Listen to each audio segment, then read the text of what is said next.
to Ludi Tonight, or Ludi in the Afternoon if you're here in the continental United States.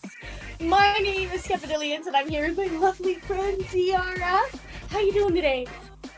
I'm doing absolutely fantastic on this Black Lotus Thursday, as we were kind of talking about behind the scenes leading into this one, because it seems like we're always going to get these Black Lotus matches on these weekday afternoons, which is always exciting to get a nice look into what's going on in DivX.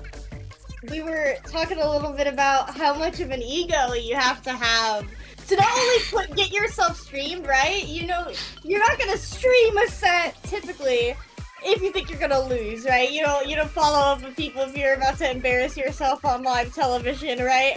However, to do it again week after week and to reserve your matches ahead of time, Black Lotus gotta have just a smidge of an ego, and I'm here for it.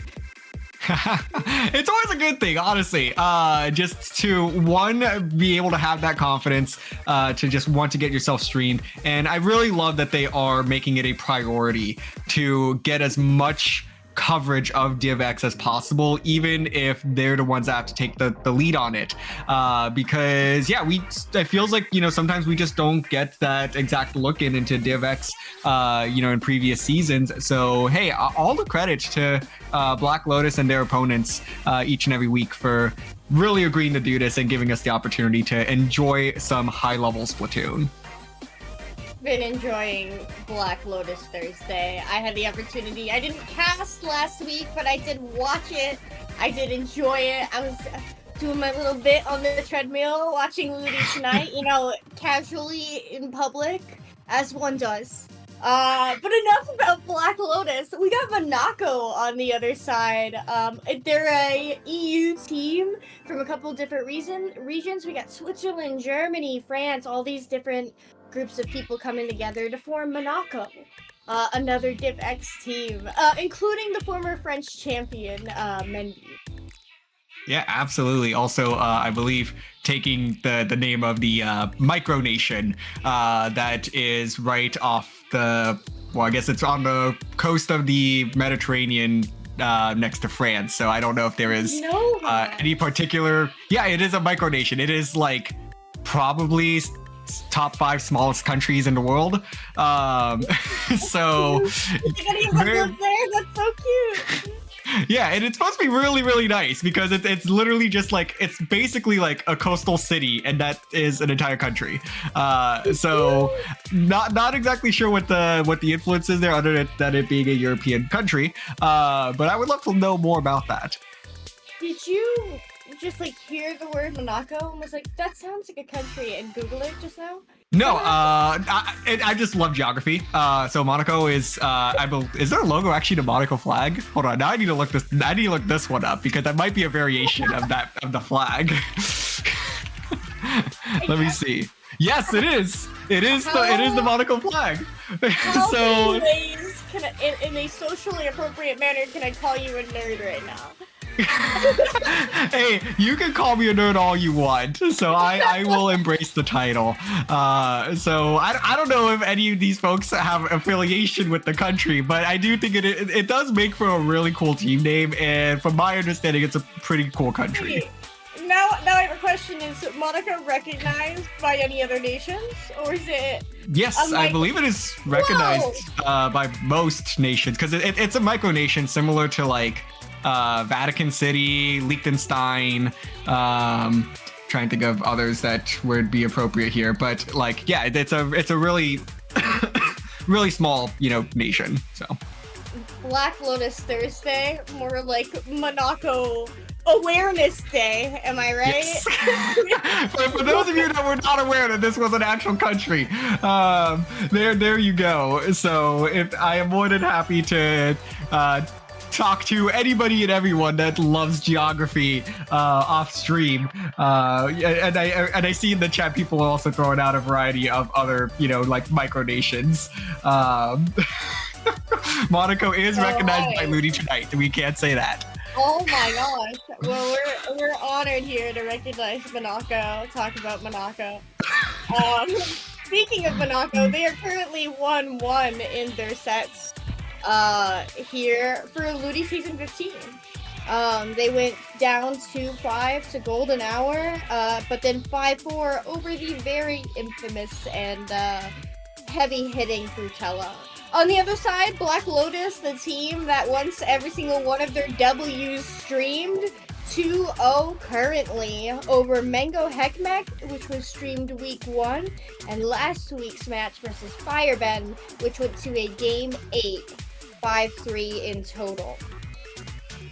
Yeah, and I mean Black Lotus, they are getting the set wins, but at the very least, the other teams are keeping it close. I know they came into this as the #1 overall seed in all of Ludi, but they do have a couple of teams that are just right on their heels. So Black Lotus continuing to stay ahead here, but with each week, it seems like these teams are putting up a really good fight, and I do anticipate a lot of these teams being able to start closing that gap. So we could see some interesting matchups on the back half of this schedule here.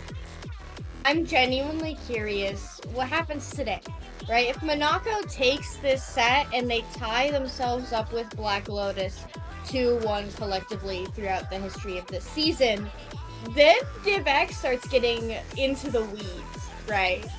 Then Black Lotus is no longer the undefeated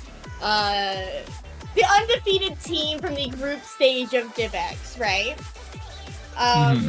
Versus if Black Lotus gets 3-0, everyone starts looking up and goes, oh, we have to fight that next week. So I'm curious what happens here today. Not just for myself, but for these two teams.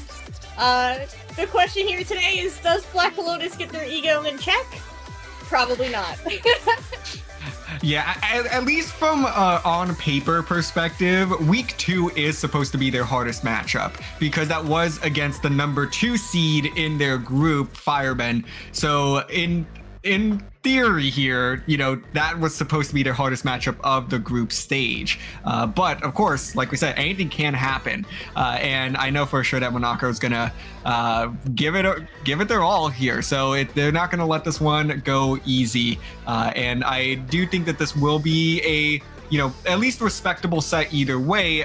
But in my mind right now, I think I'm looking at like 5-2 in Black Lotus's favor, is if I had to throw out a prediction. But I always am happy to see when sets go longer.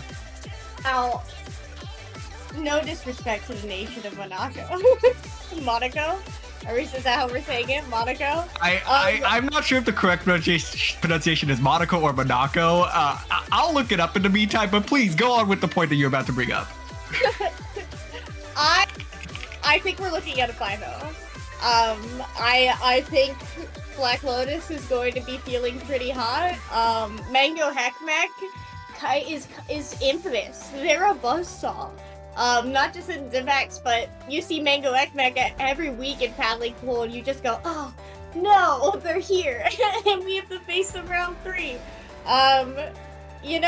So given that, I think Black Lotus is just gonna walk right through today, and we'll see who's closer.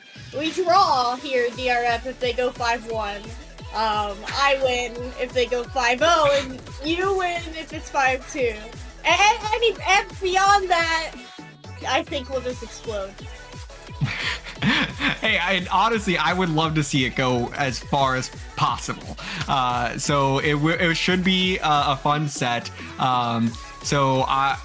We're just waiting for a couple of, I think, DC issues with the lobby currently, but we will get this set underway as soon as possible. Just, $20 is all I gotta say. $20? Okay. I got you. I pull up. Yeah. So how's this work in this situation? It's 5-1, DRF.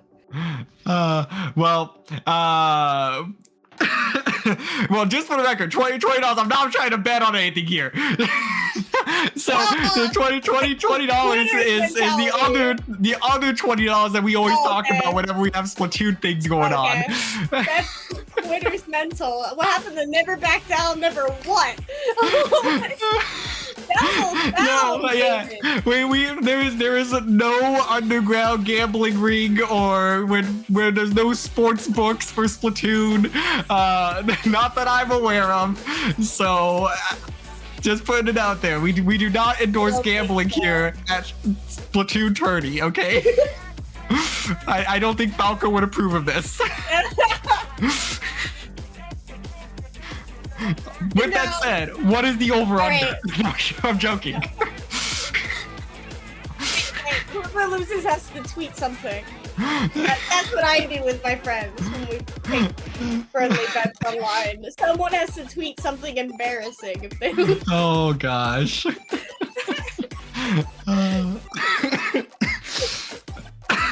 Oh, try not to choke. Oh, please don't die. We haven't even started yet. We're not going to be able to find a replacement for you on such short notice. Nope. But you know what, Skep? If you have to carry on your own, I'm sure you'll manage. But for now, I am still alive. So we can say that it's seemingly that this lobby has kind of gotten together with no more disconnect issues. So we should be able to get this set underway very, very shortly, and we're going to get things kicked off with some clamblets on Scorch Gorge. Now, Skep, what is your perception of this map mode going in? Ooh, okay, so controversial opinion, I like clamblets Scorch Gorge. I don't think that's too controversial. You'd be surprised. Apparently people don't like this one. I mean, but everyone hates everything in this game, so... Yeah, you raise a good point. I think screen is becoming increasingly useful here on this map. Personally, the way that I view screen on clamblets, I'm not too vexed. Is okay. Never mind. All right, I'll hush. Well, we are gonna dive on in here. All right, we're flying right in. Oh wow, and we have a practically a mirror match here, with a very small exception. Hello, do you not see that giant tent on the side of Black Lotus? I believe that's in the hands of Noctis, who is most familiar with that tent. No, sorry, that's Anger.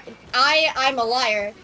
So Anger, Noctis, the blaster and the tent combo is phenomenal, right? Because the blaster is going to be able to benefit from that brute force of paint that Anger is going to be able to provide moving forward, right? Mm-hmm.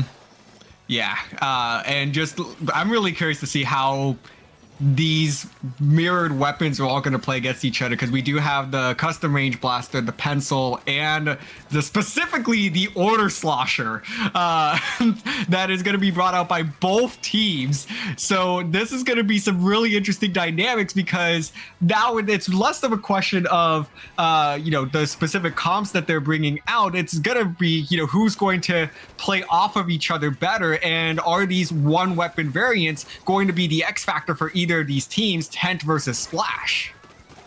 Also, you're going to flex that you played and beat the DLC, Tiara. Right, okay, the first dunk of the game going to be going to Monaco, but that's not going to be sustained. We see that the range blaster goes down on that right side, as well as the slosher near that elbow area. Black Lotus going to be able to take control of mid. We see all that yellow paint really looking forward towards Monaco's elbow. They do now have that pity clam to work with, but other than that, there's not a lot of clams in either team's hands. It really does seem like they're taking their time, but more importantly, they're playing for picks. Yeah, absolutely. As Black Lotus here, though, is going to find 3 down. They're going to go ahead and score this one. They should get the lead as well. These trip strikes coming on out, and they're going to push all of the members of Monaco way back into their spawn. But it's going to be the flank, actually, from the slosher that's going to help shut this push down, but not before Black Lotus can put the cherry on top with that last power clam, and 36 points remaining in their first push. We are approaching the halfway mark in this game, Skep. these strikes do come out as Black Lotus is coming out of spawn, so they're going to be able to deny that tent any sort of point of defense here as they get 2 power clams dunked. 2 members down on the side of Monaco, but Reyes is still in mid, right? They're still looking forward, and they're decently close to that special. Black Lotus, though, going to be able to take their time, get the picks that they need to, clean that up. Down goes that aforementioned order slosher here. Noctis getting a jump, but getting canceled out of their Kraken. To me, this looks like a scrap for Black Lotus trying to break back into their elbow, especially given that Monaco has these specials like this crab tank in order to be able to fortify their hold of mid. Yeah, absolutely. And this, I mean, this game has actually just gone really close here, and it's going to come down to possibly this next push, but it's actually going to be Monaco that comes in with a 1 power clam below here, but that's going to be it. They were all on their own. The follow-up just wasn't there. So that's going to be a 1 and done push. So this one's going to be a little bit hard to kind of analyze here because there's pros and cons to what they got out of this push, but it's actually going to turn out to be a con here because they threw everything at that 1 power clam score, and now they're on the cusp of being knocked out. Black Lotus, 13 points remaining, no clams to follow up with. They're going to try to come in with 1 at the last second. They do extend the timer just a little longer, but I think this one is going to be done for now. But that allowed Black Lotus to get such a big lead now with 1 minute to play. Monaco's got to be thinking, oh man, we have to, be a bit smarter here. We need to get more value out of our pushes. Right, I was just thinking that. So far, the pushes have been rather tit for tat. They've been back and forth. I get a power clam and a couple of little clams here. You get a power clam and a couple of little clams there. Right, and so this next push with only 30 seconds remaining or so, and 20 seconds of overtime, it does need to be sustained. So we need to see Monaco having some resources left over in order to be able to deny Black Lotus their re-entry. Black Lotus does have these strikes, which are absolutely going to be invaluable for stopping that crab tank, which would be a significant source of Monaco's sustain. Absolutely. With 2 power clams in their pockets, one of those power clam carriers does go down here, but so do 2 members of Black Lotus. This could be an opportunity if they can just get rid of that tent, but no, the tent finds 2, the tent finds 3. It's just the pencil reeling back. No plays in line of sight here for Monaco, and that's going to do it. They might have a power clam to put the cherry on top of this game, but it's not going to be in time. It doesn't matter. Anyways, Black Lotus will take game number 1. And rather decisively, right? Let me rewind. Decisively in the fact that they had one singularly solid push, right? As I mentioned just a couple of moments ago, those pushes were relatively shallow on both sides, but it was Black Lotus that had a decent heavy push, and that push was just Monaco was unable to come back from that, right? They knew that they needed some sort of wind in their sails in order to be able to keep themselves afloat once they did start pushing, so that way someone could be circling back for plans, right? And because they didn't have that, they didn't step forward, and in the end, Black Lotus's decent push was able to hold its ground without being contested, even as we were potentially looking at overtime. Yeah, Monaco actually really only scored power clams that entire time. There was not any, little clam follow-up there. So I do agree with the sentiment here that their pushes were pretty short-lived. They did get more pushes off, but, we saw Black Lotus. They got 2 pushes total, but got an insane value on both of those pushes. And that's really what this one came down to. It wasn't about the quantity of the pushes. It was the quality, and Black Lotus just got a little bit better there.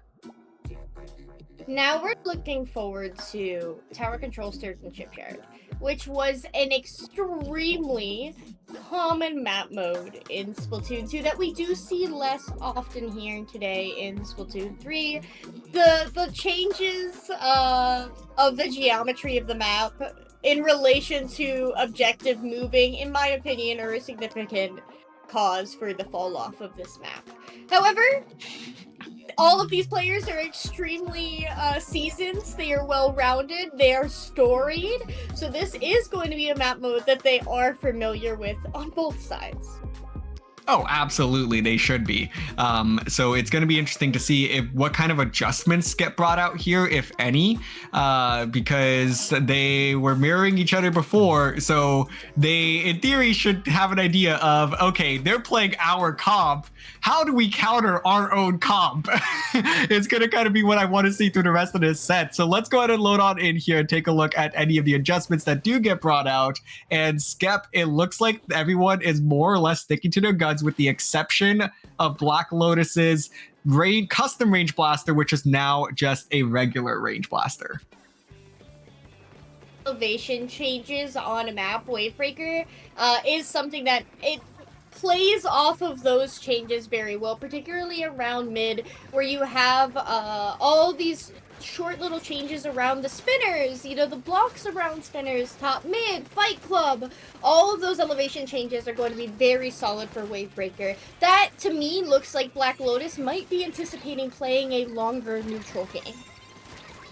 Well, that's not the case so far, as they've come out of this one explosive with a couple of nice picks there. They will force the first checkpoint, and now that's actually going to be a 3-down situation for Black Lotus. So that pencil's going to get the heck out of the way and jump back to spawn. So it was a pretty explosive start there for both these teams. Absolute bloodbath, but Black Lotus gets the first checkpoint, but not much else after that as this one resets. And we are back to a neutral game, but Monaco looking to take the driver's seat now and start trying to work on their own first checkpoint. And here comes that first Wavebreaker, and you can see how that pings the area all around Spinner, where opponents are likely to have at least one player as they are pushing that tower towards the first checkpoint. And Black Lotus cleans up on that phenomenally well. They do lose Noctis in the process, but Knives here are going to be able to hold down this left side. Just for now, though, 2 members down on the side of Black Lotus rather quickly make that 3, and there we go. It's just Anger left alone on that 10,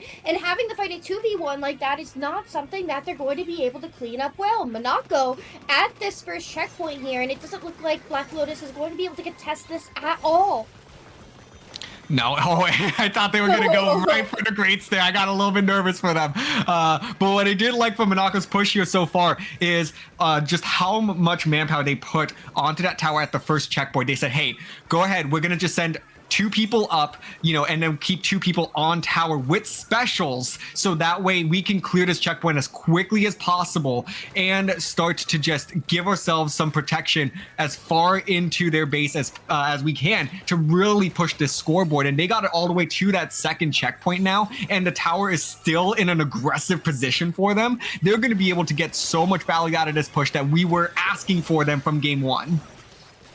We used to say a lot in Splatoon 2 is that whoever breaks that first checkpoint typically wins the game, but Monaco making us eat those words from the past. Only Knaves there dropping on the tower, trying to go in and contest this, but it's not going to be enough. Unbelievably so, Monaco KOing game 2, showing their dominance on that tower. Just, my goodness. Yeah, that was a very clean push. Once they managed to shut out Black Lotus, get the effective wipeout after that first checkpoint was cleared, a beautiful turnaround here for them. And like I said, I think it really was just they coordinated so well on that first push. Like, that's just immediately what stood out to me, is how they were so quick to just say, hey, we're popping Cooler on tower, we're popping the Crab on tower.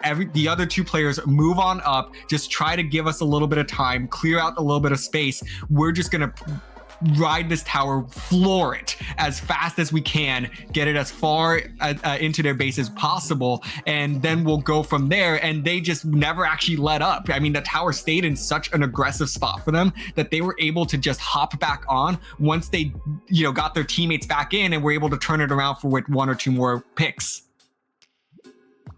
I mentioned at the start of the game, and very quickly had to eat my words, that to me it looked like Black Lotus was anticipating playing a longer neutral game with that wave breaker and the fact that they did no longer have that Kraken to brute force the objective, right?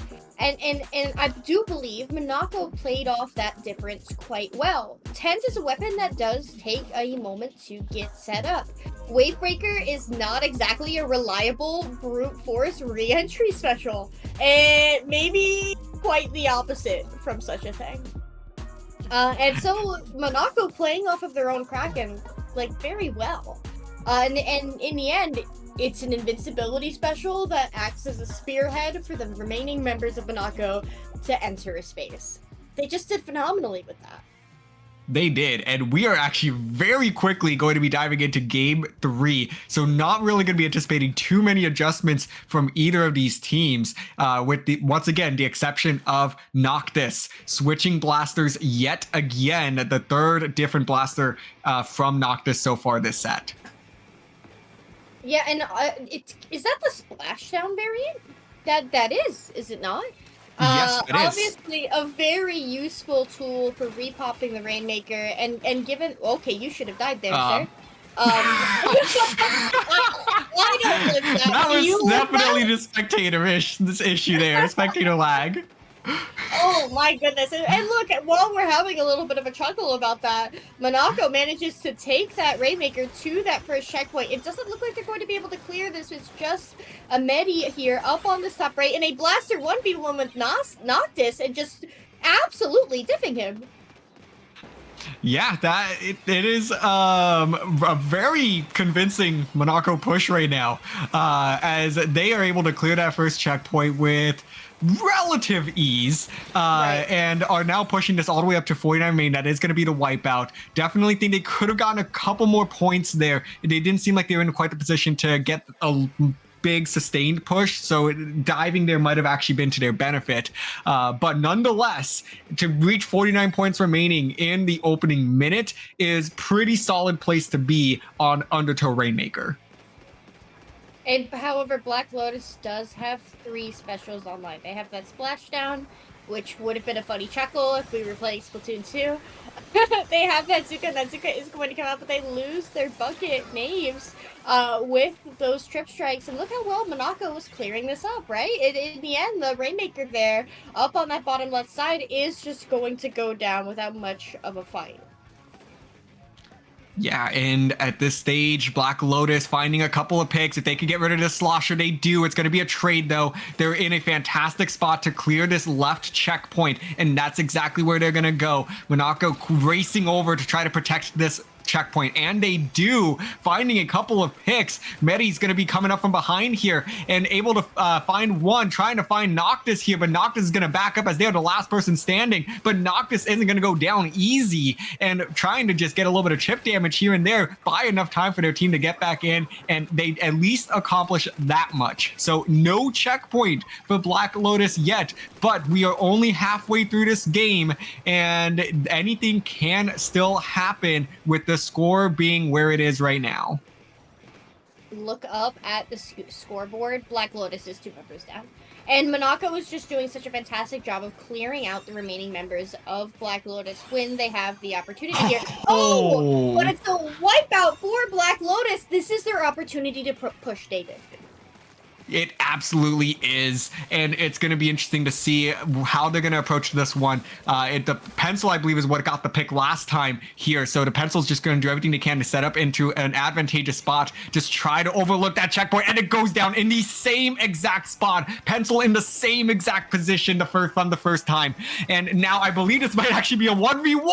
Oh, a double off of the Zuka there. This will be the first checkpoint for Black Lotus, and they're in a beautiful position here to keep this push going. They just need to pop the barrier. The tent might have gone out just a little bit early, though. I think they could have ridden the waves of that one to get the lead here. That tent could really do in terms of brute forcing the Rainmaker through that choke point, but in the end, look, it's just Degno up on that top left side. Now we have Anger back on that tent. There's Medi right above that, and they're not going to be able to use that crossfire on that Rainmaker before Black Lotus manages to pull lead. Beautiful sustain there from Black Lotus, even when they went 2 down. Yeah, that was very well done. The double off of the Zuka is really what saved this play for Black Lotus. And now they're going to just try to stall this one out for as long as possible. They recognize they're not going to be able to add any more points on the board at this stage. So all they can do is hold their defenses down for 40 seconds. It's going to be the pencil on the back end there, waiting for that Rainmaker to reset, making sure that there are no sharks. They were very cautious about that, wanted to make sure that they get a clean reset there. But they do only now have 20 seconds on the clock, plus whatever amount of overtime they can get as well, to break through this Black Lotus defense and try and get the lead.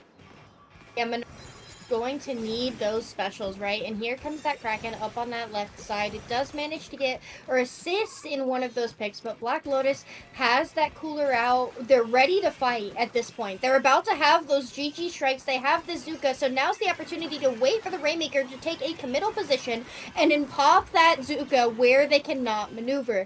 They're smartly waiting out those specials. Look how patiently Dagno was playing that, but there's only 2 members up. The members of Black Lotus are right above them. Noctis knows exactly where they are, and they have that splashdown. That splashdown isn't going to be able to come out, though, because Anger just clears that up with the main weapon of the tent.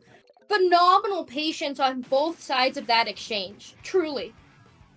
Yeah, both teams were extremely patient, almost too patient, I think. Yeah. I think with the trip strikes that came out from Monaco there at the end, it displaced the members of Black Lotus a little bit more than they might have realized. And I think that was actually going to be their key opportunity to try and get the lead there. And as a result, they waited maybe just a little too long, lost 2 members. And then at that point, they really had to play it patient, which they did a fantastic job of to try to get their teammates back in. But it just was not enough time for them to get that, second burst of specials going. So unfortunately for Monaco, they're gonna drop this game after holding the lead about halfway through. But hey, Black Lotus, they came up big with a couple of clutch plays there to force the lead their way. Monaco was holding the lead so well for so long. This is giving me Scorch Forge flashbacks, right? Where yeah. Black Lotus got one solid push, but for the rest of the game, it was pretty even, right? Black Lotus at the end there, something I thought that they did very well was they used those strikes, but they held the Zuka. They waited to see what the impact of the strikes would be, then they I believe, forgive me if I don't recall correctly, they popped that Zuka. But after they popped that Zuka, then they had that splashdown as the Rainmaker, I believe it was Reyes who was carrying it at that time, was only had one additional teammate up to potentially defend them.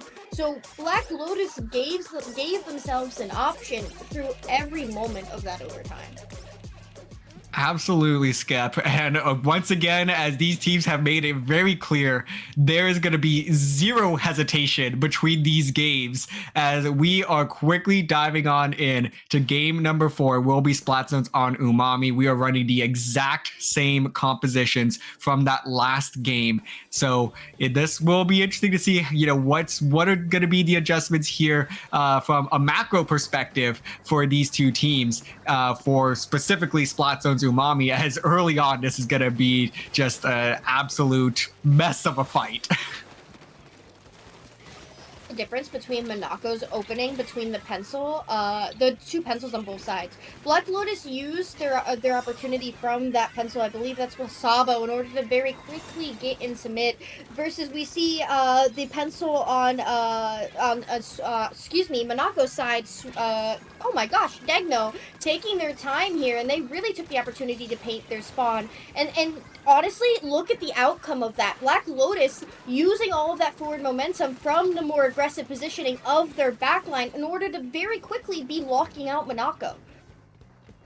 Yeah, Black Lotus doing everything right now. The 10 time was way up in their base. I think they're going to ultimately pay for this, though. Just kind of overextended themselves a little bit too much. It was a fantastic push, though. A great lockout. Just, I think you got a little bit eager to just try to put this one to bed. But Monaco is going to come in and be able to flip the zone, but only temporarily, as Black Lotus with an excellent response there to essentially being effectively wiped.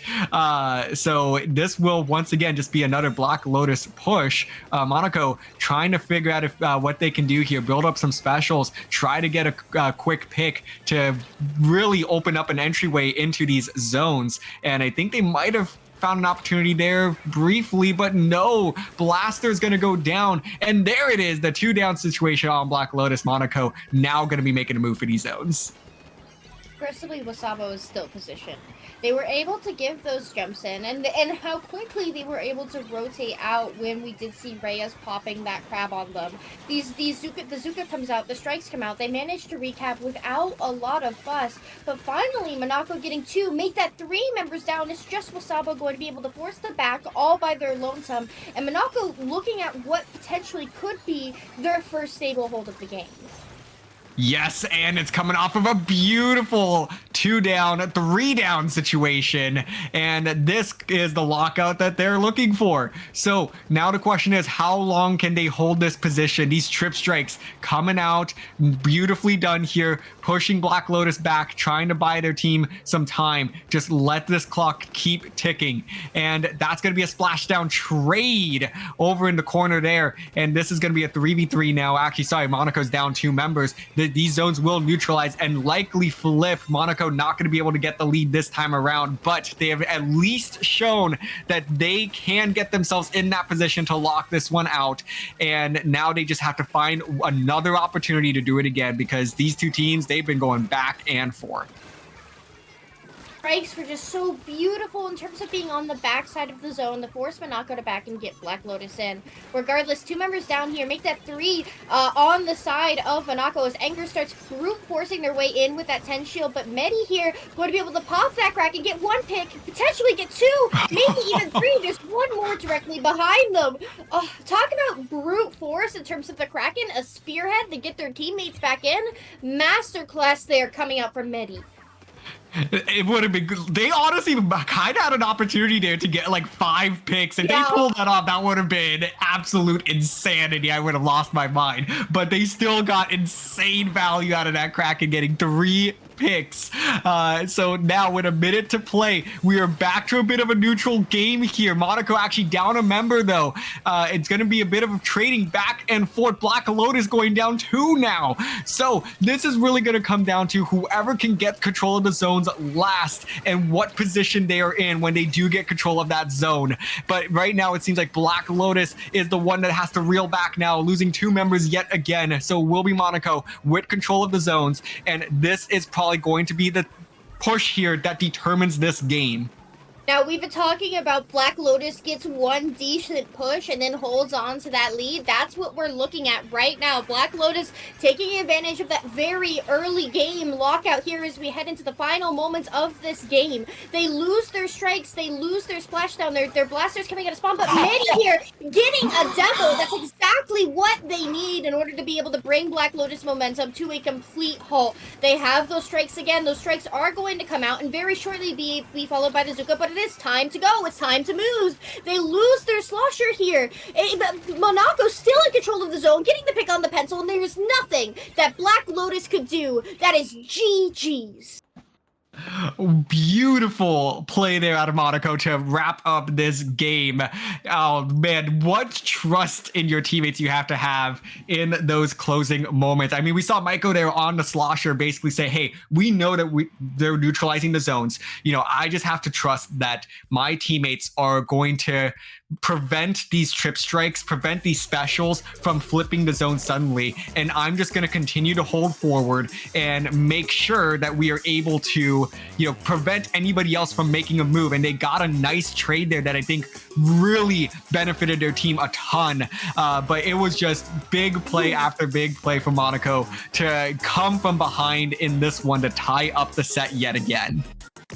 MVP of the game, definitely going to Mehdi there on that blaster, just getting triple after triple in order to keep Monaco in the game. And need I say, when the slosher there on the side of Black Lotus, that was Knaves coming around that right side on that ink row to follow up on their own strikes, where they had no choice but to throw their body forward. The moment that player went down as their teammates were coming out of the choke point in bottom left, they lost that additional angle that was going to be so beneficial for their chip-based comp. So Monaco's, the way they cleaned that up, showing we're not going to let you have these decent holds that you've been relying on throughout these games. And now we're tied up 2-2 in this best of 9 set.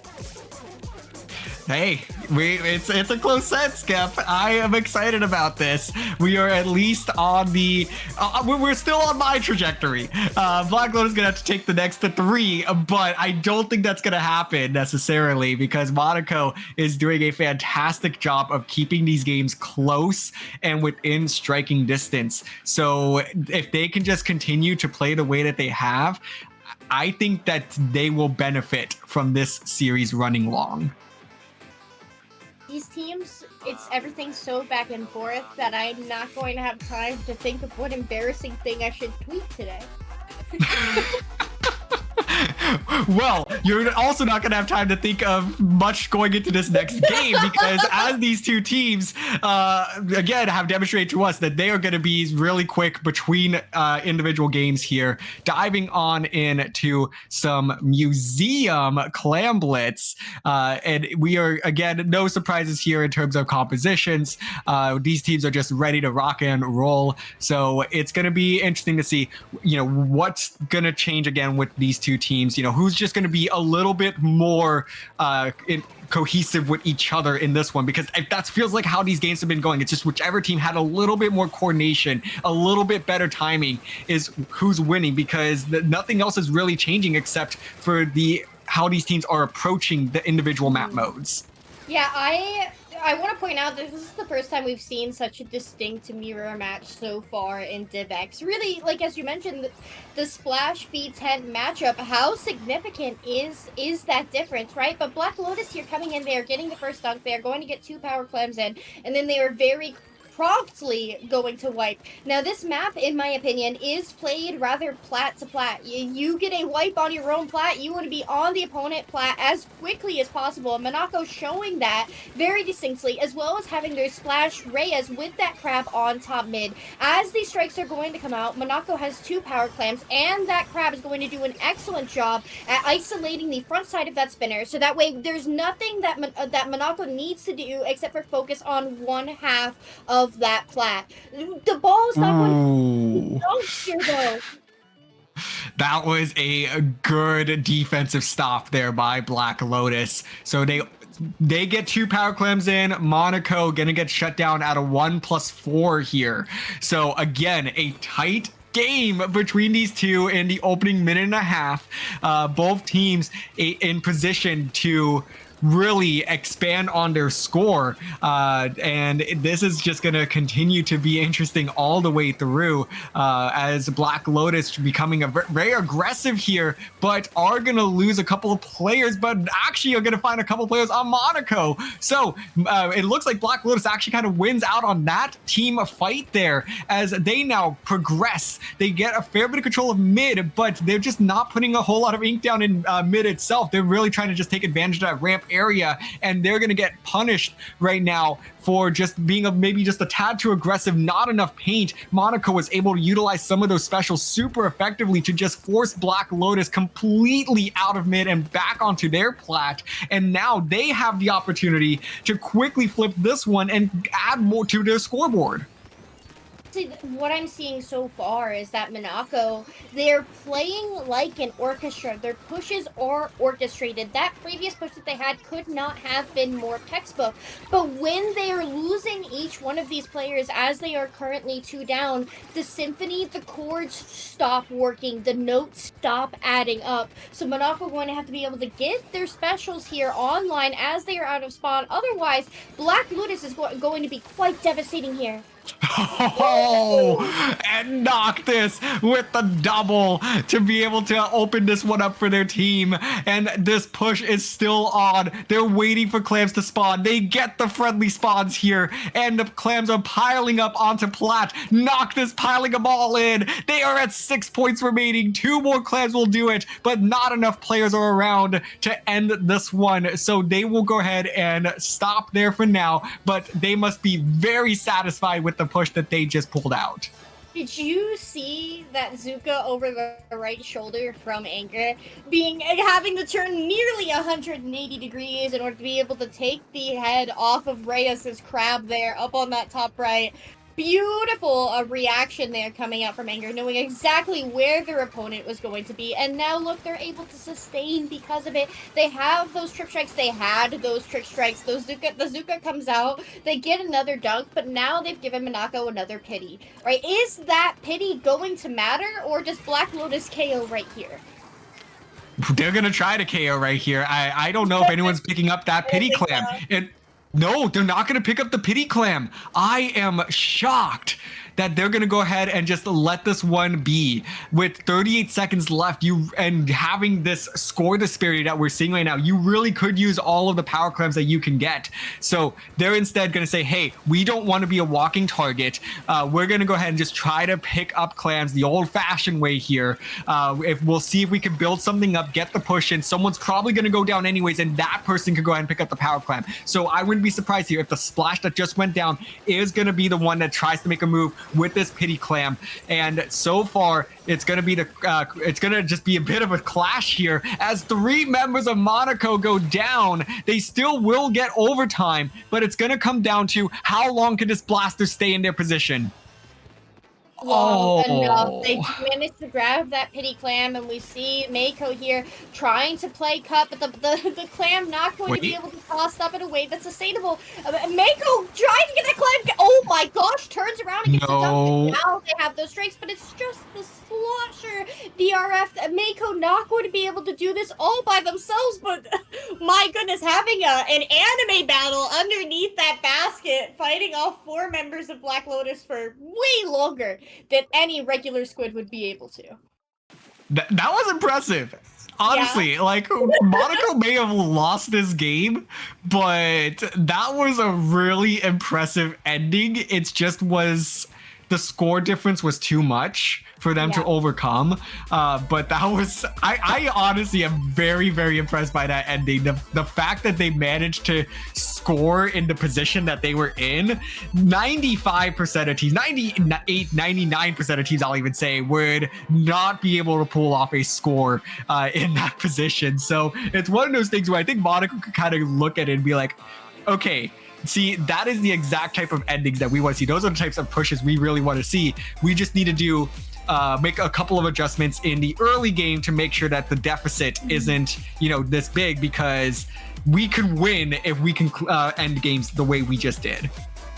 I genuinely, someone take that from Mako's POV and like animate some like Sword Art Online music or something, like some anime fight scene actually underneath that basket. At every moment I thought Mako was going to die. They took another 2 sloshes and took somebody out before they finally went down. But here we go, moving on to Tower Control Hagglefish Market. It's a 3 checkpoint map, but let's be so for real, it plays like it has 2 checkpoints, and that does remind me of Tower Control Sturgis Shipyard, which Monaco did KO. They did. So it will be interesting to see exactly what they kind of pull out here. Not weapon-wise, because we know exactly what they're going to bring out. But it will be interesting to see how they play this one, because the story of that Sturgeon game was that Black Lotus got off to the better start, but Monaco was so quick to be able to flip it and just was so coordinated around the objective. And it looks like we're going to actually be sent back to lobby here as we have a couple of DC issues. But nonetheless, Monaco, I really think, is going to have a good opportunity to tie this set, because that tower control push from Sturgeon Shipyard was just so well coordinated and such a convincing victory. Probably the most convincing victory of any game in this set so far.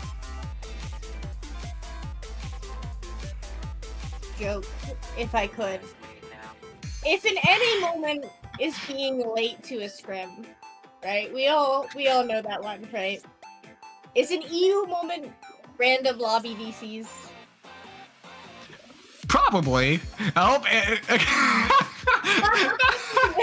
Thank you for this clutch replay. ESPN top 10. That's a fine EU moment right there. Let's go. Oh my goodness gracious! Thank you. I wasn't sure if my joke landed. Now I know that it did. Thank you so much. Yep, there you go. An inside look at being an EU Splatoon player, I guess. Oh,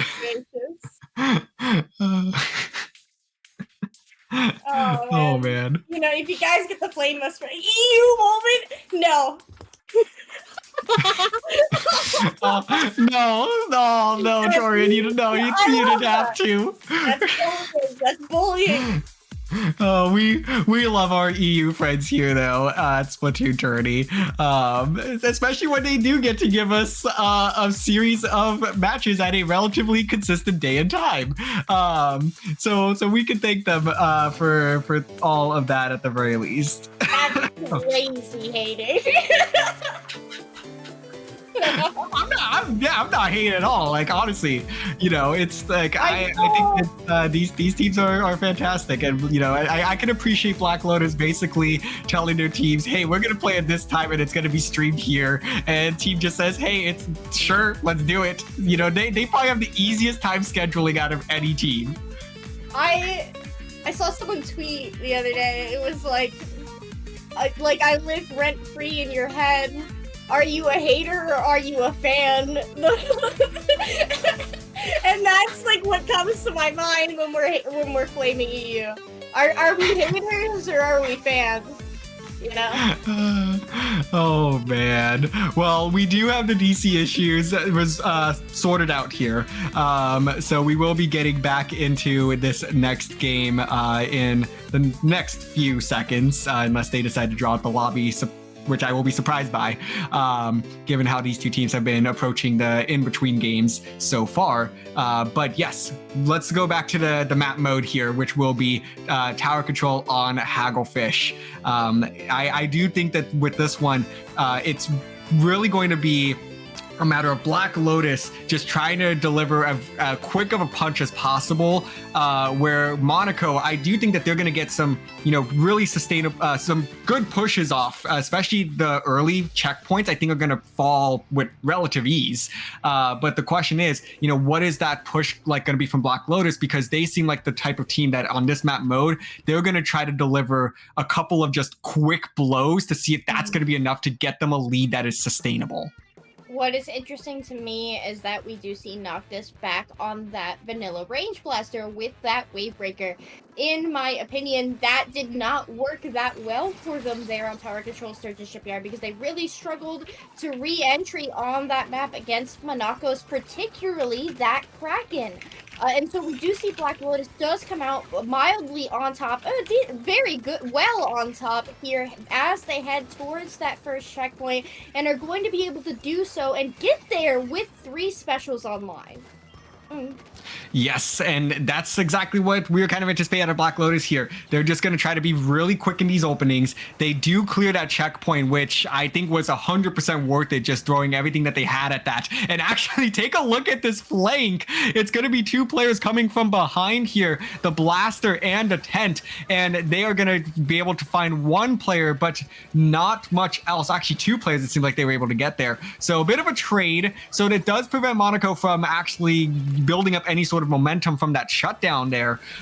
So at the very least, they kind of just secured a neutral game for the next 30 seconds to a minute here, and possibly buys Black Lotus enough time to build up specials to get another push going, which is what we're going to be seeing here despite the 2 down.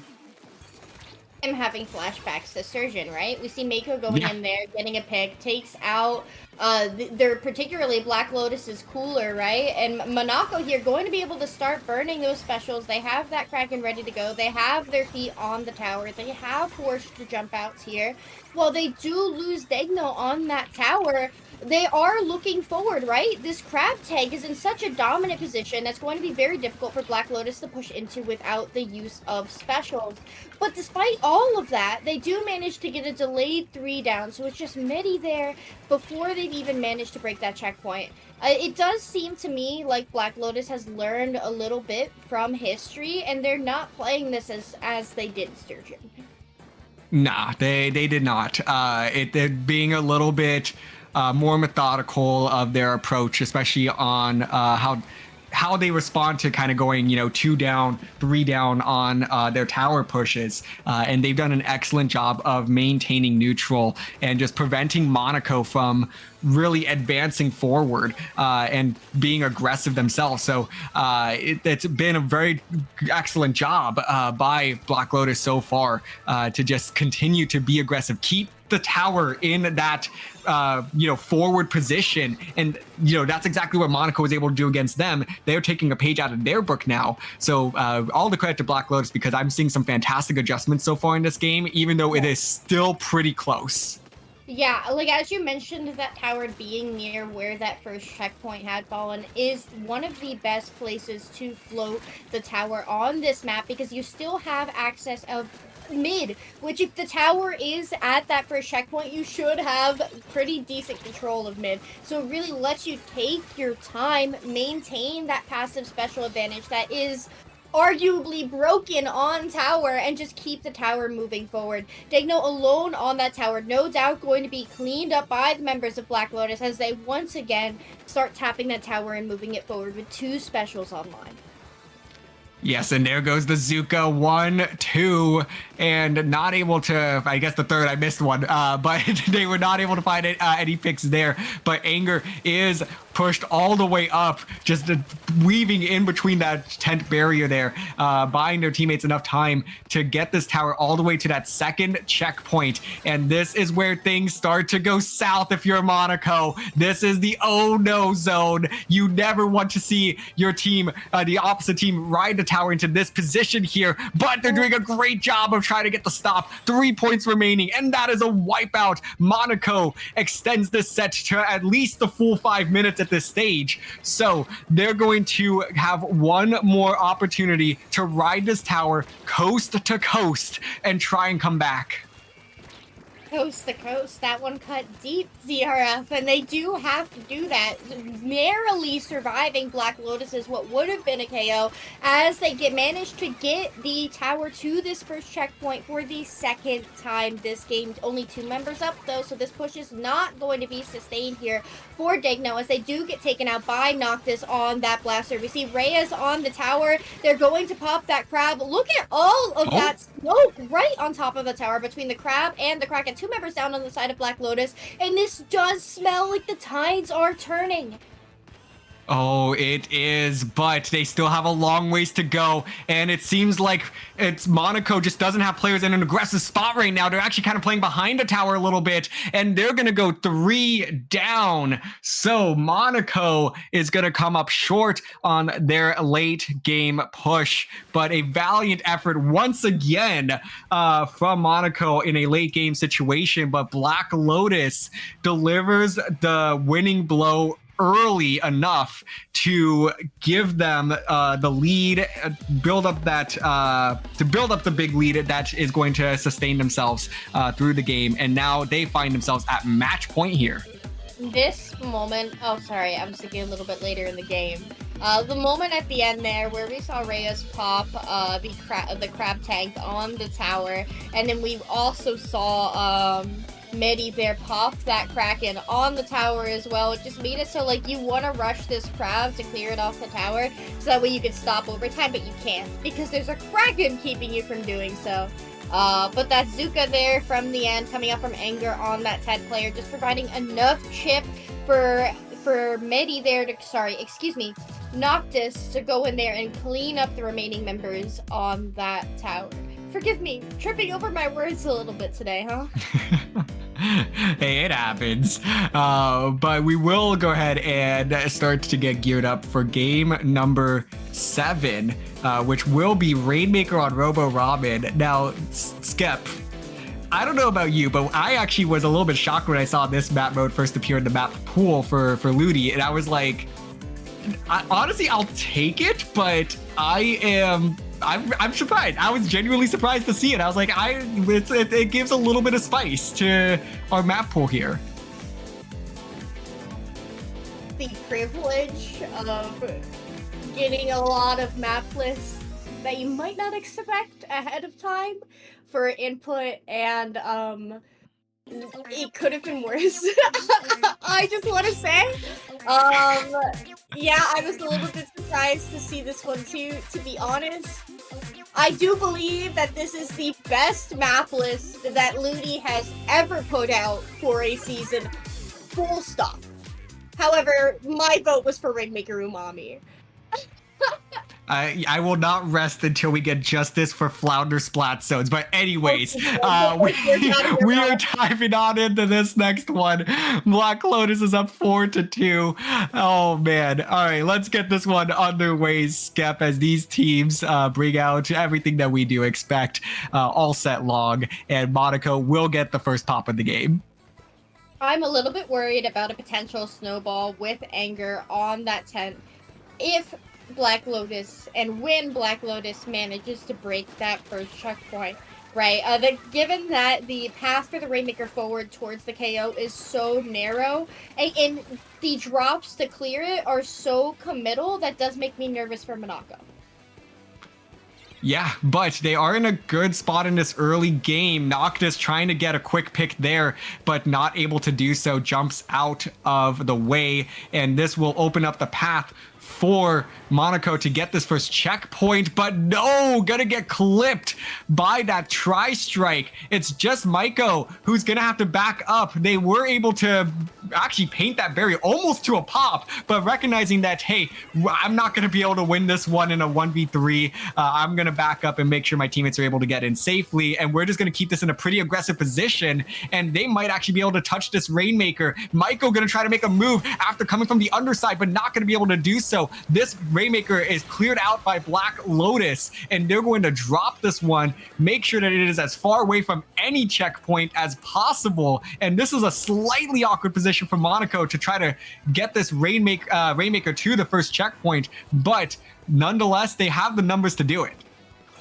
And more importantly, despite the fact that the Rainmaker was in a decently awkward position, it was the fact that Monaco was able to maintain control of Black Lotus's elbow. As these strikes are going to come out, now is a good opportunity for them to just, tap, move forward a couple more points as we see Meiko moving forward. Honestly, that could have been a lot worse for Black Lotus.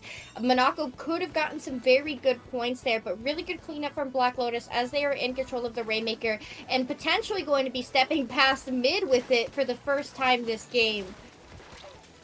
Yes, they will. And with 2 down, though, it seems like this Rainmaker is going to have to drop into that awkward position yet again, just trying to make something out of this situation. And that Rainmaker is actually going to be in a pretty solid spot for Monaco to add points to the board. They're quickly picking it up. They're going to ride these trip strikes as far into the base as possible. 38 points remaining, a good place to be halfway through this game, but this push is just about over as Black Lotus will pick this one up. But look, there's a flank skep.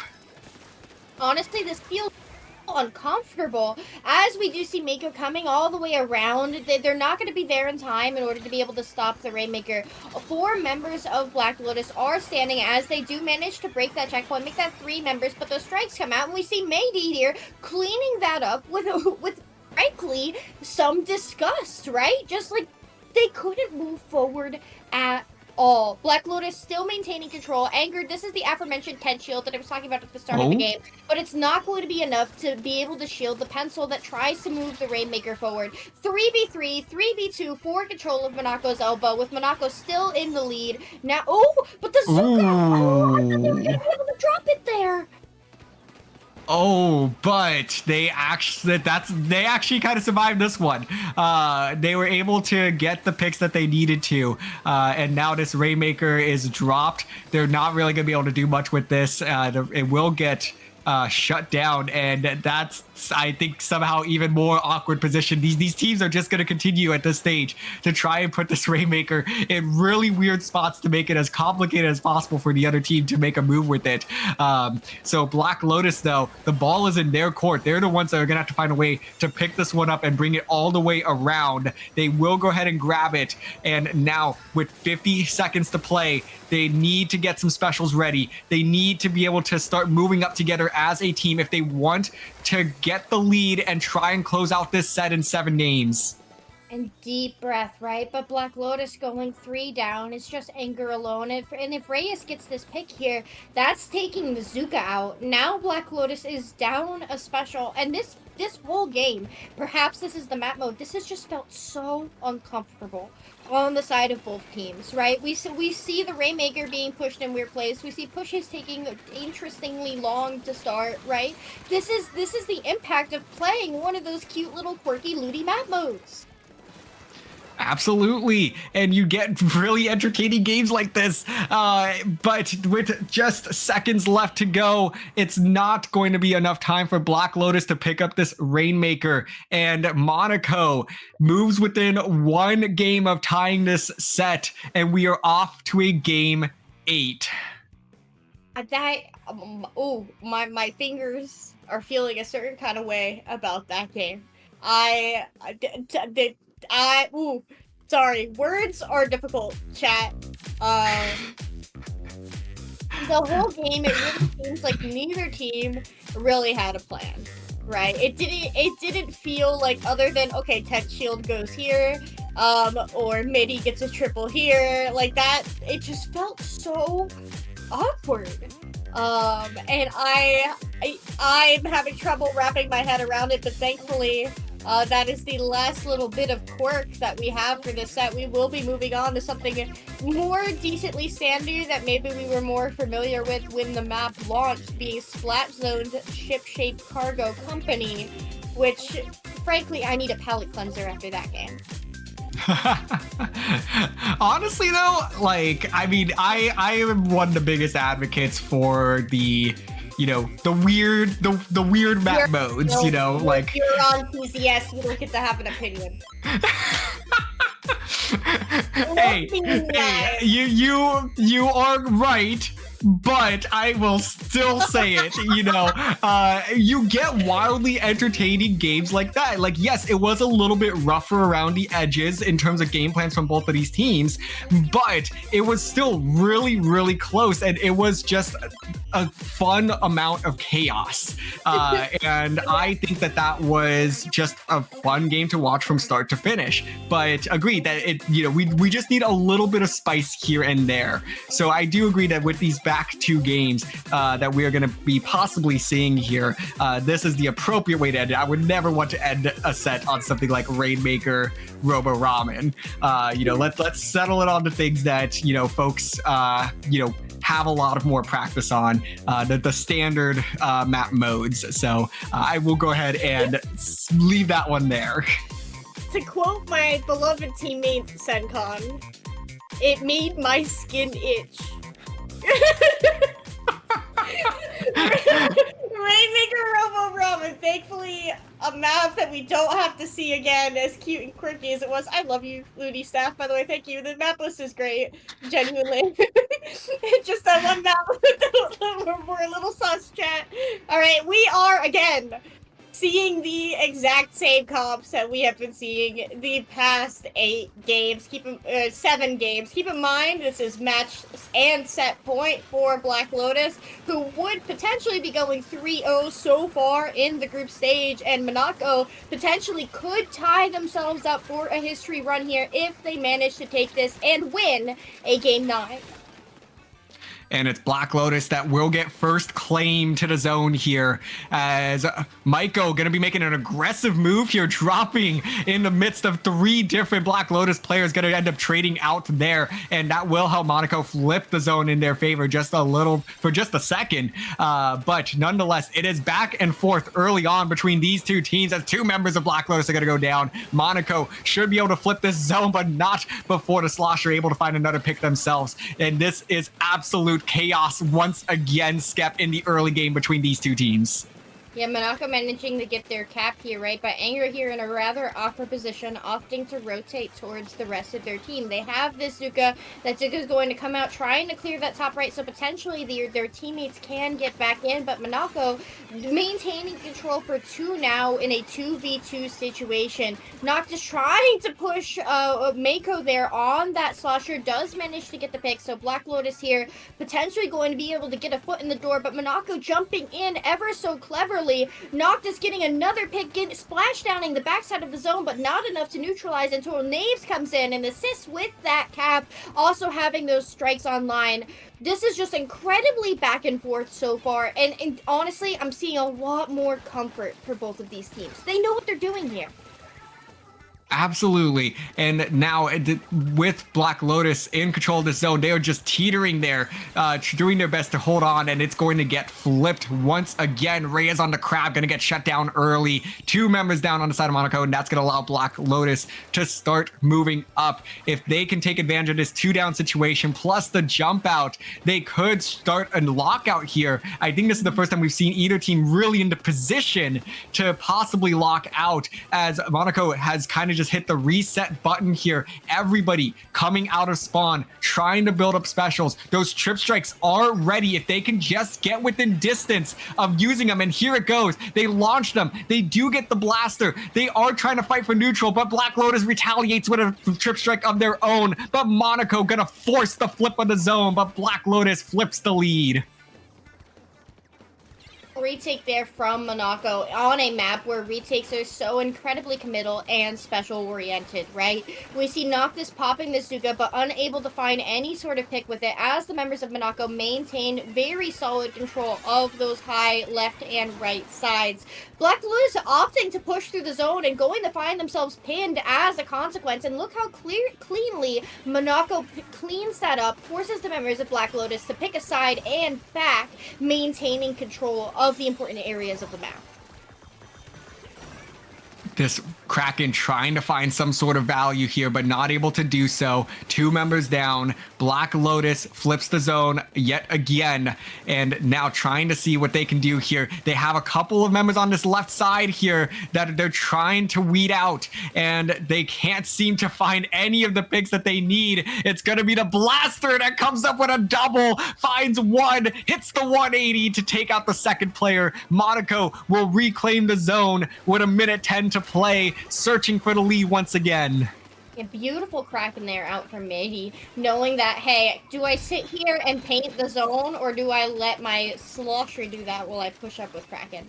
Very good decision making there, opting to push up, get some space on the ground. Now, Black Lotus does have that Trip Strike and the Zuka online. Those are arguably their most valuable retake specials as we head in to a minute left in this game, but we can see that Mako there going to get the pick on the tent with that Zuka, and then follow that up with the pencil. So, oh my gosh, how on earth did they manage to recap that there? It all started with just a couple picks there, plus those trip strikes that came in a timely manner, and they were just able to follow it up beautifully. And no, it doesn't seem like they're going to hold on to this for long, as that's going to be a 3 down. It's just Knives that's going to be there to try and hold position. 13 seconds to play. They need to build up these trip strikes now. They're going to go ahead and pop them. Try to flip the zone one more time to prevent a game 9. They're going to get the flip. No, they won't. It's not in time. Monaco holds on, and we have a game 9.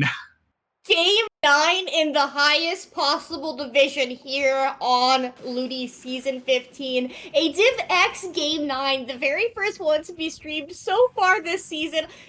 DRF, it's time to step on the gas. Honestly, hey, Keone, hit that everyone announcement. We're trying to get as many folks in the community here because we love us some Game 9 in Ludi. So I am so excited. I know, Skep, that we kind of had some predictions early on that have been heavily proven wrong, but we also said we were going to be very excited if this did end up in a Game 9, and we got that. This is not at all how I expected this set to be going. Point blank period.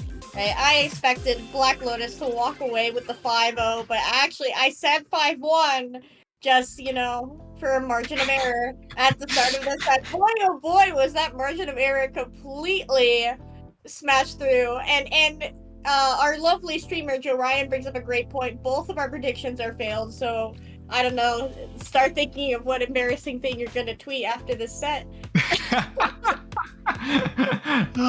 Hey, my prediction was still closer, is all I'm gonna say. That's not no John.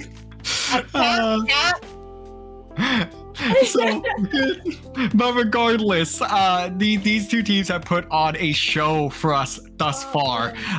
You know, it seemed like that Black Lotus was going to run away with it there for a moment, but Monaco has tightened this one up once again. And, you know, it always seems like that Monaco's having to kind of, you know, come from behind, but it's just, it's really been a matter of what these margins look like. You know, it's Black Lotus is more successful when they get those, you know, bigger margins because they can just lock down their defense. But in these close games is where Monaco has been thriving because they know that they're always within striking distance and are able to pull out the right plays at the right time to just nudge that objective over the line that they need to get that lead. The long and stable holds that we were expecting and relying on the side of Black Lotus that were so prevalent during the first half of the set don't feel like they're there anymore. It does feel like this is just an incredibly back and forth set, and that is leaning into the playstyle that Monaco has been bringing to the table with that splash and with that crab to stabilize versus the heavy languid pressure of Angers. Well, it all comes down to this. Mako Mart, Clamblitz, Game 9, winner take all in this lovely set between Black Lotus and Monaco. Let's get this show on the road. Skep, the comps remain the same yet again. And this is just going to come down to who wields the mirror match a little bit better. Call me crazy. I actually think that splashdown coming out from Noctis is going to come in clutch in terms of clearing the areas underneath the basket, but it is Monaco that comes out with the first ink thanks to Reyes' crab tank, and look at all those clams that they already have. Without a shadow of a doubt, they are going to be able to form and dunk here. There we go, but 3 members down ever so quickly on the side of Monaco. This is very dangerous on Macomar. It is an incredibly small clam blitz map where basket-to-basket plays do tend to be extremely common, and that is something that we have been seeing coming out of the pace of this set. So Black Lotus very quickly going to be able to get control of that map. Even as Monaco pops this Kraken, Black Lotus still holding the clam advantage, at least for now, but going 2 down out of it. Oh, that should have been a push for them, David. I think it could have been, but they just didn't quite have the clam economy in a position that they felt like was worth pushing. Monaco said, hey, we've got that one power clam and we will take it. But Black Lotus, we've seen in these Clam Blitz games, they are not comfortable taking just one power clam pushes. They want to make sure that they have the economy in their favor, that stocks are up right now. So that's what they want to see before they're going to get a push off. And there it just seemed like they might have just waited a little bit too long. Maybe they should have cashed in. But, you know, they're looking for a way to get in and, you know, stay underneath the basket for a long time. And that's just going to require some patience.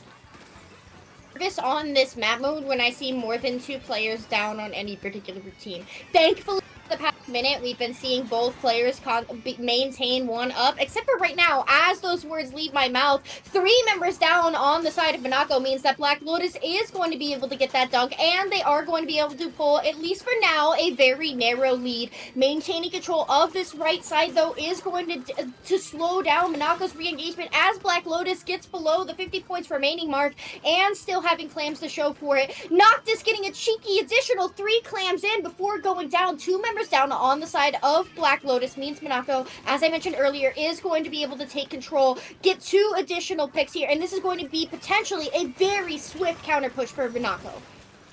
They're trying, but that slosher does go down, and a crack is going to come out and avenge their teammate. So it seems to be a bit of a neutral game map favoring Monaco slightly here, but they need to figure out how to match that sustained push, because we said it, that Black Lotus will not push unless they know it will be a long sustained push, and that's exactly what we got out of them there. So Monaco, with 2 minutes to play on this regulation clock, is trying to figure out what they can do to match that, because they've been good at getting a couple of quick power clams in, but they need to get that long sustained push, be able to throw, you know, 40, 50 points on the board at once. Foil here that I'm seeing for Monaco is that they are continuously 1 member down, even as they have specials. It was the Blaster a moment ago. Now it's the Slosher. Now the Slosher is going to be coming out of spawn before the splash, and now it's the Blaster once again. That poor Snipe Rider holding on to that cooler, waiting for their teammates to be able to come get a drink. But what happens when those teammates are constantly down? Look how long that they've been holding on to that cooler. It finally comes out here as Black Lotus is getting more points on the board before going 3 down. Thankfully for Monaco, unable to clear their penalty.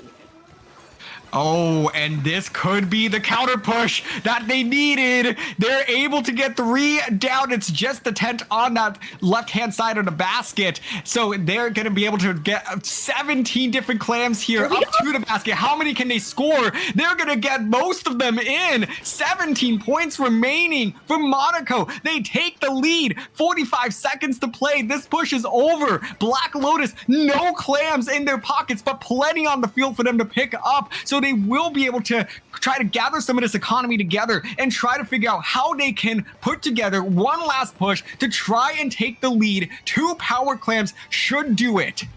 This could potentially be Black Lotus's first loss on Ludi here for Season 15, as we only see Knaves left alone with those tri-strikes trying to maintain control of mid. They are sloshing about, trying to find the members of Monaco and get clams online and ready to go. We see Black Lotus does have that power clam, and with the clams that they currently have, they would potentially be able to pull lead. It is a 3v3 situation with Black Lotus holding advantage in terms of the special economy. We see that the splash on the side of Monaco does have that crab ready to go. That's an incredibly valuable tool, but we see Anger getting the pick with that Zuka. It's a 2v1 situation underneath the basket with just Anger left standing. Can Degno on the pencil clean this up? No, Anger gets the pick. Reyes is alone underneath that basket. We see Anger getting those clams. We need 2 more clams with no member on the side of Black Lotus having clams ready to go. Wasabo coming in, swimming in, getting the final point that they need to barely pull lead in the closest set so far that we've seen on DivX here in Ludi tonight.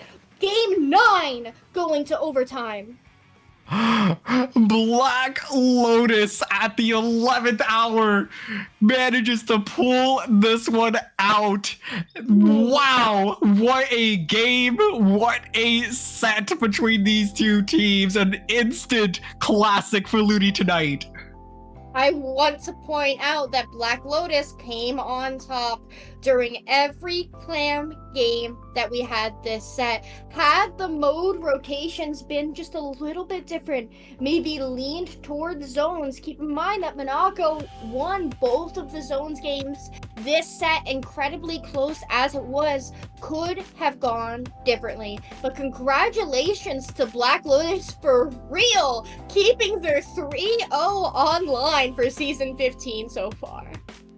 Please, what is the next opportunity that I could see these two teams play again? Like, I don't know, man. That was absolutely wild from start to finish. Entertaining set through and through. But I mean, just look at the replay of this overtime push. They went from 80 to 17 in probably about 10 seconds. It was so impressive. And it was just following this push by Black Lotus, where they kind of threw a lot of resources, at that push, but did not add to the scoreboard. It was very uncharacteristic of Black Lotus, where they were always just getting these, valuable pushes, but this time it just seemed like they threw everything to not add anything to the scoreboard and give Monaco an extra power clam. But Black Lotus was able to clean it up because they said, hey, we got one more good push in us. Oh man, honestly, that final moment of that last game genuinely took my breath away. I couldn't breathe for a moment. Had to give it to the people. Black Lotus putting in all that hard work there, no doubt screaming, I got the clam, I got the clam. As we saw there from the pencil player, I believe that was Wasabo again, with the final 2 clams that they needed. 2 clams, goodness forbid they missed the first one, they had backup. Beautifully played from Black Lotus, taking all of those clams games, and that last one was by far the closest. The pressure was on. Yeah, Monaco got better with each of those clams games, but it's clear that this is Black Lotus's mode to lose. So we'll have to figure out the Black Lotus stats, since we've got all the all the streams for them here so far, which is exactly why you should continue to be on Moody tonight. So thank you to both of these teams for allowing us to be part of their show, really. But hey, Black Lotus, they remain the top dog, but it is proving to not be easy. An incredibly hyped set. Thank you for having us. Thank you for letting us stream your set. Thank you to the staff of Moody tonight for letting me and David, run the show here for these 2 wonderful teams. And beat silly little goobers. I do want to point out that Black Lotus is running a tournament. In case their egos could not get any larger, they have decided to try and steal our jobs and throw their hat into the thrilling ring. You can find that titled Black Lotus Cup, named after themselves on Sento.inc. I hope that goes well. I do too. Hey, honestly, I love this out of Black Lotus, that they're running their own tournament. So please feel free to support that. They've been an awesome team to work with so far here in Louis tonight, and have put on consistent shows week in and week out. And we're only, maybe halfway through the season. So honestly, hey, give them a little bit of love. We said respect to the TOs. They said, what if we become the TOs? Honestly, that's awesome, bruh. Please go support that. In addition to support, we have 2 wonderful games coming on tonight here on Ludi tonight. And that would be the Div 10 set between Spark Imperial and Drum Bass, hosted by Carnival and Lagoon, one of my dear lovely friends, as you know. And then followed shortly thereafter a Div 5 set between the 2 namesake teams of October Rift and Big Fat Sea Cows. You've seen them, you know them, you love them. They're your low link alpha bracket regulars. And the show shall be run by Sofa King and the lovely SOS Grace. Oh, I am okay. You can honestly verify this with my TZS teammates. I have October Rift versus Big Fat Sea Cows circled on the Ludi calendar here, because that is the matchup that I have been waiting to see. That is going to be can't miss Ludi tonight. Like, absolutely. Both of those teams are phenomenal. I struggled so bad to pick between them in my Ludi fantasy. So it will be a show for sure. Deep breath. We're not going anywhere. Well, you and I are. I gotta get back to work. I took an hour for lunch and it has been an hour and a half. So luckily, my manager has not asked for me yet. But hey, that's the pro of working a remote job. No, that technically is a time card violation, DRF. I am salaried. Oh, well, so we are probably okay. Hashtag check with your employer before casting a Ludi tonight set. Well, without further ado, we should probably wrap up before someone kicks us off the mic. DRF, where can the good people find you? You can go ahead and find me on Twitter at DRF_Splatoon and on Twitch at TritonDRF. But per usual, you can find me over at the CCA running all things collegiate Splatoon. We have our Booyah Bowl 3 Invitational coming up this weekend, so feel free to check it out. Yeah, bowl. Hi, I'm Skep. You can find me on Twitter and Twitch at Skepidillions as seen on screen. Oh, I pointed in the right direction. Can you believe it? Holy Let's go. You can also find me running SOS and Neon Whale for IPL. Yeah, toodaloo. Oh, thank you all so much for watching this absolute banger of a set. Please stick around. We have more sets coming up tonight. You're not going to want to miss them. We'll see you all later. Have a good one. GG's.